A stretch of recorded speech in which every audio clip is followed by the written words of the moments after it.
Hello friends, मैं रत्नेश पाठी हाजिर हूँ आप लोगों के अपने चैनल अवसर वाला में। और मैं आज लेकर के आया हूँ वर्णमाला से संबंधित प्रश्न। ठीक है, ऑब्जेक्टिव टाइप क्वेश्चंस लेकर के आया हूँ जो आपके एग्जाम्स में काफ़ी ज़्यादा पूछे जाते हैं। ठीक है, तो बढ़ते हैं हम लोग अपनी क्लास की ओर। तो सबसे पहला क्वेश्चन पूछा गया, वर्ण किसे कहते हैं। तो अगर हम वर्ण की बात करें तो वर्ण किसे कहते हैं, तो मैंने आपको क्या बताया था, वर्ण किसको कहते हैं, वर्ण किसको कहते हैं। ठीक है, तो वर्ण किसको बोलते हैं, ध्वनि को। Okay, option B is correct. Okay, next question की बात करते हैं, भाषा की लघुत्तम इकाई क्या है। तो भाषा की लघुत्तम इकाई क्या है, भाषा की लघुत्तम इकाई वर्ण है। ओके, नेक्स्ट क्वेश्चन इज, ठीक है, ओके, ध्वनि का लिखित रूप। देखो, ध्वनि का लिखित रूप क्या है, दुनिया जानती है, मैंने आपको बताया है कि ध्वनि का जो लिखित रूप है वो वर्ण है। ओके, ठीक है, नेक्स्ट क्वेश्चन की ओर बढ़ते हैं, हिंदी वर्णमाला में अयोगवाह कौन से हैं। तो अयोगवाह मैंने आपको बताया, अंग और हा जो होते हैं वो आपके अयोगवाह कहलाते हैं। ठीक है, इनको स्वर तथा व्यंजनों के बीच की कड़ी भी कहा जाता है। ठीक है, ये क्वेश्चन याद रखना, आगे भी ऐसे आ सकता है। तो क्वेश्चन ऑप्शन डी इज मेरा करेक्ट है। ओके, नेक्स्ट क्वेश्चन, निम्न में से ह्रस्व स्वर नहीं है। अगर ह्रस्व स्वर की बात करें तो ह्रस्व स्वर क्या होते हैं, जिनको बोलने में बहुत कम समय लगता है, उनको ह्रस्व स्वर कहते हैं। अ, ई और उ, इनको बोलने में बहुत कम समय लगता है। जो ई है ये हमारा दीर्घ स्वर होता है। ठीक है, तो ऑप्शन क्या है, B is correct. Okay, next question, Hindi में दीर्घ स्वर कौन सा है। देखो, ये क्वेश्चन थोड़ा गलत हो गया क्योंकि इसमें तीन दीर्घ स्वर दिए और एक अल्प स्वर दिया हुआ है। तो यहाँ पर ऑप्शन मेरा ये क्वेश्चन ये बनाओ कि इनमें में से दीर्घ स्वर कौन सा नहीं है। तो जो आ, ओ और औ हैं ये तीनों आपके दीर्घ स्वर हैं, और जो अ है वो दीर्घ स्वर नहीं है। ठीक है, इसका ऑप्शन ए इज करेक्ट हो जाएगा जब दीर्घ स्वर नहीं है। ठीक है, ओके, होठों की स्थिति के आधार पर स्वर कितने प्रकार के होते हैं। अगर होठों की स्थिति के आधार पर स्वरों की बात करें तो होठों की स्थिति पर दो प्रकार के होते हैं। कौन से, एक होता है आवृतमुखी और दूसरा वृत्तमुखी। आवृतमुखी मतलब जिनको बोलने में मुंह वृत्ताकार हो जाए, और वृत्तमुखी मतलब जिनको बोलने में मुंह वृत्ताकार हो जाए, और आवृतमुखी जिनको बोलने में मुंह वृत्ताकार ना हो। अब पूछा गया है, नेक्स्ट क्वेश्चन है, किसी को पुकारने के लिए किन स्वरों का प्रयोग किया जाता है। तो अगर हम बात करें किसी को पुकारने के लिए जो स्वर होते हैं वो प्लुत स्वर होते हैं। जैसे हमने बोला कि किसी का नाम ले रहे हैं, राम बुला रहे हैं, तो रा के बीच में ये जो डैश आया, डैश ये होता है क्या, प्लुत स्वर। ठीक है, तो option B is correct. Okay, next question की बात करता हूँ। तो पूछा है, वर्णमाला में संयुक्त स्वर कौन सा है। तो संयुक्त स्वर मतलब जो स्वर दो स्वरों से मिलकर बने। ठीक है, वो क्या होता है, संयुक्त स्वर। तो जो ए और ओ हैं, तो ए किससे मिलकर बना है, और ए से। ठीक है, तो मिलकर बना ए, और ओ किससे मिलकर बना है, आ और ओ से। तो ये हमारा ऑप्शन सी जो है वो करेक्ट हो जाएगा। ओके, ठीक है, नेक्स्ट क्वेश्चन की बात करता हूँ। तो निम्न में से नवीन विकसित ध्वनियाँ कौन है। तो हमने आपको बताया था जिन शब्दों के नीचे, जिन वर्णों के नीचे ये बिंदी जो रखी होती है, ठीक है, ठीक है, इनको हम बोलते हैं नवीन विकसित दुनिया। ये कौन सी भाषाएं हैं, ये अरबी फारसी भाषाएं होती है। Option A is correct. जिन वर्णों के नीचे ये जो बिंदी रखी होती है, इन्हीं को बोलते हैं हम क्या, नवीन विकसित ध्वनियाँ। ठीक है, नेक्स्ट क्वेश्चन की बात करते हैं, स, श, स, ह कौन से व्यंजन कहलाते हैं। तो ये आपके कैसे कहलाते हैं, स्पर्शी व्यंजन, संघर्षी व्यंजन कहलाते हैं। ठीक है, सॉरी, इस option C is correct. Okay, ठीक है, निम्न में से कौन सा घोष वर्ण है। तो अगर हम घोष वर्ण की बात करें तो दो प्रकार के होते हैं, एक घोष और एक अघोष। घोष की क्या होता है, प्रत्येक वर्ग का तीसरा चौथा पांचवा जो वर्ण होता है वो होता है घोष। तो यहाँ पर देखिए तीसरा चौथा पांचवा कौन सा है, घोष वर्ण पूछा है। तो घा खा दूसरा है, चा पहला है, पा पहला है, हा, और उसके बाद जो हा होता है वो हमारा घोष में आता है। ठीक है, उसके बाद नेक्स्ट क्वेश्चन, व्यंजन सा का उच्चारण स्थान क्या है। तो सा के अगर हम उच्चारण स्थान की बात करें तो ये मूर्धा होता है। ठीक है, option B is correct. Next question की बात करता हूँ, छा ध्वनि किसके अंतर्गत आती है। छा ध्वनि जो होती है हमारी संयुक्त वर्ण के अंतर्गत आती है। ये हमारा का और सा से मिलकर बनता है। ठीक है, तो इसका हमारा option C is correct. Okay, next question की बात करते हैं, हिंदी शब्दकोश में छा का क्रम कौन है। क्योंकि का और सा से मिलकर बना है तो का के बाद तुरंत आएगा क्या, सा। तो हमारा पहला ऑप्शन इज करेक्ट।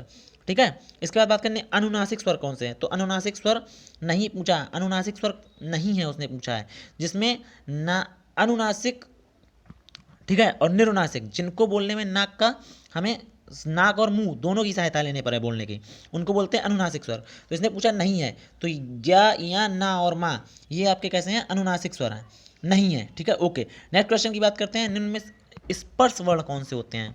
ठीक है, तो स्पर्श वर्ण हमने बताए थे क च ट त प वर्ग, ये जो 25 होते हैं ये हमारे स्पर्श वर्ण कहलाते हैं। तो पहले पांचों वर्गों के जो वर्ण होते हैं वो हमारे स्पर्श वर्ण कहलाते हैं। ओके, नेक्स्ट क्वेश्चन की बात करते हैं, अंतस्थ वर्ण कौन से होते हैं? अंतस्थ आपको पता होगा कौन कौन से होते हैं। अंतस्थ होता है आपका यारा लावा, ठीक है, option B is correct. Okay, ठीक है। इसके बाद हिंदी भाषा में वे ध्वनियाँ कौन सी हैं जो दूसरी ध्वनियों की सहायता से बोली जाती हैं? स्वर वे होते हैं जो अपने आप में परिपूर्ण होते हैं, किसी दूसरे की सहायता नहीं है। व्यंजन वे ऐसे वर्ण जो स्वर की सहायता से बोले जाते हैं हमारे व्यंजन कहलाते हैं। तो कौन से हो गए? दूसरी ध्वनियों की सहायता से क्या बोले जाते हैं? व्यंजन। ओके, नेक्स्ट क्वेश्चन है, निम्न में से महाप्राण कौन सा है? तो अभी जैसे हमने सघोष और रघोष बताया, तो उसी प्रकार से महाप्राण और अल्पप्राण दो प्रकार के होते हैं व्यंजन, ठीक है। तो महाप्राण क्या होते हैं?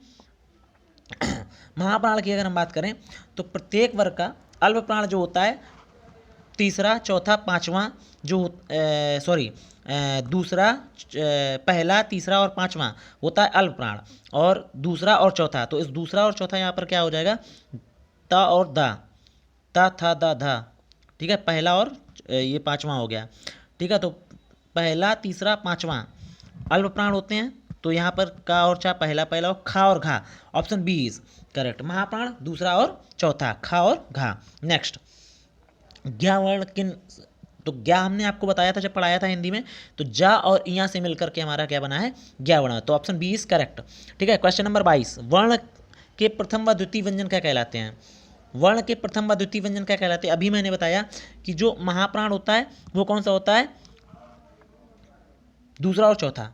अल्प प्राण क्या होता है? तीसरा, पहला, तीसरा, पांचवा। तो उसने पूछा प्रथम, तो प्रथम क्या हमने बताया था? सघोष हमने क्या बताया?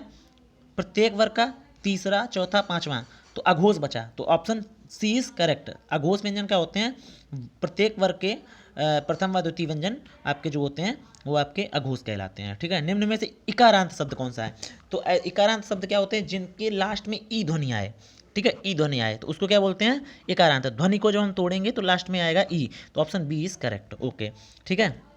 निम्न में से कंठ ध्वनिया कौन है? कंठ ध्वनिया मतलब जिनको बोलने में हमारा कंठ की सहायता लेनी पड़े, तो ऑप्शन ए इज करेक्ट, का और खा, ठीक है। नेक्स्ट क्वेश्चन की बात करते हैं, का के नीचे गा, जा और फा ध्वनियाँ किसकी हैं?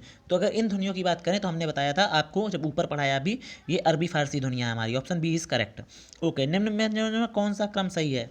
तो आपने पढ़ा है का के बाद चा वर्ण आता है, के बाद टा वर्ण आता है, फिर ता वर्ग आता है, पा वर्ग आता है, तो ऑप्शन ए इज करेक्ट है।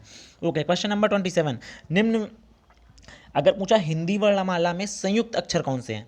तो संयुक्त अक्षर वो होते हैं जो दो अक्षरों से मिलकर बनते हैं। तो हमने छा, त्रा और ज्ञा बताया था आपको। छा का और सा से मिलकर बना है, त्रा ता और रा से बनकर बना है, ज्ञा वर्ण जा और इया से मिलकर बना है, जो कि अभी बताया। तो option B is correct. Okay, कौन से वर्णों का उच्चारण स्वर और व्यंजन के बीच माना गया है? तो जो अंतस्थ व्यंजन होते हैं उनका उच्चारण स्वर और व्यंजन के बीच माना गया, ऑप्शन सी इज करेक्ट हो गया, ठीक है। बात करते हैं 29 नंबर क्वेश्चन की, स्थान के आधार पर बताइए मूर्धन्य व्यंजन कौन से हैं, ठीक है। तो स्थान मूर्धन्य मतलब जिनको बोलने में दांत के ऊपर वाला भाग टच हो, वो होते हैं हमारे मूर्धन्य व्यंजन। तो किसमें टच होगा? ड और ढा में, ठीक है। तो ऑप्शन सी इज करेक्ट, ठीक है। क्वेश्चन नंबर, चा वर्ग का उच्चारण स्थान किस भाग? चा वर्ग का उच्चारण स्थान मुंह के किस भाग से होता है? तो चा वर्ग की अगर बात करें तो जब आप बोलोगे तो तालू में जीभ टकराएगी आपकी, तो option C is correct. Okay, next question, कौन से वर्णों को स्वर और व्यंजन की बीच की कड़ी माना जाए? अभी जब मैं ऊपर मैंने पहला या दूसरा क्वेश्चन कराया तब मैंने बताया था अंग और आहा अयोगवा जो होते हैं, अयोगवा वर्णों को स्वर और व्यंजन की बीच की कड़ी माना जाता है। तो आपके कौन से हो गए? अंग और आहा। तो अयोगवा जो है वो आपको स्वर और व्यंजन की बीच की कड़ी माने जाते हैं। जिन शब्दों के अंत में आ आता है उन्हें क्या बोलते हैं? हमने बताया आ जिनमें आता है उन्हें अकारांत, ठीक है। जिनमें बड़ा आ आता है उसको आकारांत, जिसमें छोटी ई आता है इकारांत, जिसमें बड़ी ई आता है ईकारांत, ठीक है। इसी तरीके से उकारांत, ऊकारांत इस प्रकार से आते हैं, ठीक है। तो हमारा पूछा है जिन शब्दों के अंत में आ आता है तो क्या कहलाएंगे? अकारांत, option D is correct. Okay, तो मूर्धा से उच्चारित होने वाले वर्ण आपके कौन से हैं आप बताएंगे? टा वर्ग, टा टा डा डा डा, ये आपके मूर्ध से दांत के ऊपर वाले भाग जो होता है उससे उच्चारित होते हैं। ओके, जीव हमारी वहीं पर टकराएगी। तो हिंदी शब्दों में शब्दों का सही क्रम बताइए, ठीक है। शिक्षक, वर्तमान, ज्ञान क्षेत्र, ठीक है। ये क्वेश्चन आपको खुद करना है, ठीक है। ये क्वेश्चन क्वेश्चन नंबर 34 आपको करना है, मैंने आपको पढ़ाया है। क्वेश्चन नंबर 35 देखिए आप लोग, हिंदी शब्दकोश में शब्दों का सही क्रम बताइए। इमली, विजय, छत्री, कमलेश। ठीक है, इमली, विजय, क्षत्रिय, कमलेश, इनको सही क्रम में लगा करके आप लोग कमेंट करेंगे। और question number last 36 number question है आपका, निम्न में से लुंठित वर्ण है। ये 3 क्वेश्चन आपको खुद जवाब देने हैं, या, रा, ला और वा। ठीक है, इन 3 क्वेश्चन का आंसर आपको अपने कमेंट बॉक्स में छोड़ना है। ठीक है, मिलते हैं नेक्स्ट क्लास में। जय हिंद, जय भारत, वंदे।